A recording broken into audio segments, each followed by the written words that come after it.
And welcome to another Bob's vlog, and I'm at my usual perch high above Whitehall.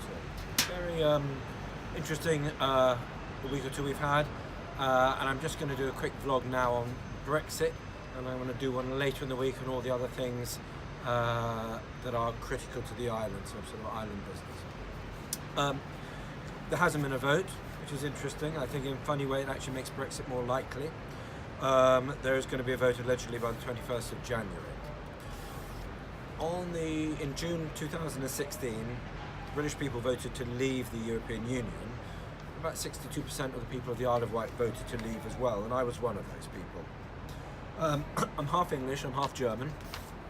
I'm very well aware of the chaos and misery of World War II and when Europe is divided against itself.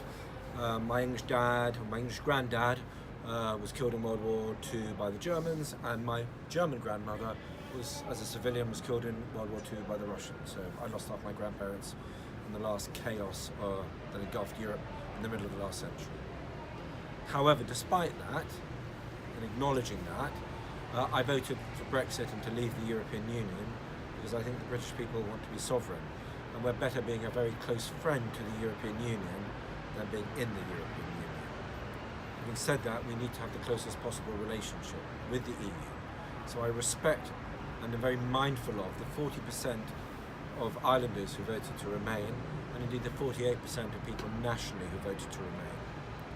But I do think it's really important that the British people, having spoken, we respect the mandate. Above all, I'm a Democrat, and I believe all of us in Parliament and the political parties made a commitment in the last election to respect the results of the referendum, and indeed we voted overwhelmingly for it. So we need to get the best deal we can. I personally want to see a deal, and I'm supportive of the government's deal. It's not perfect, but actually it's a decent deal, and if people read it, I think they'd see that, and I wish some of my colleagues would read it more carefully. There's a transition period, which isn't great, and there's the Irish backstop, which some people fear is going to be used to keep us in the European Union. I don't believe that's the case, and I believe that the government have negotiated a deal which is strongly in Britain's national interest and which respects the result of the mandate. It gives us the ability to control our borders, control our laws, but also to strike trade deals with the rest of the world. As I say, the deal isn't perfect, but I think it's a good deal, and it's the only deal on offer. So that's why I'm supporting it, but I'm respectful and mindful of those many people who didn't support it. Above all, I want us to deliver on Brexit so that, frankly, we can get back to delivering for the country. I'm here. I know there's lots of song and dance, there's lots of things happening. You're seeing media stuff all the time about Brexit. The reality is that for people like me, the most important thing remains my constituency and getting on with doing the business of representing the Isle of Wight. So that's what I continue to be focused on, and that's what I'm going to be focused on now and next year.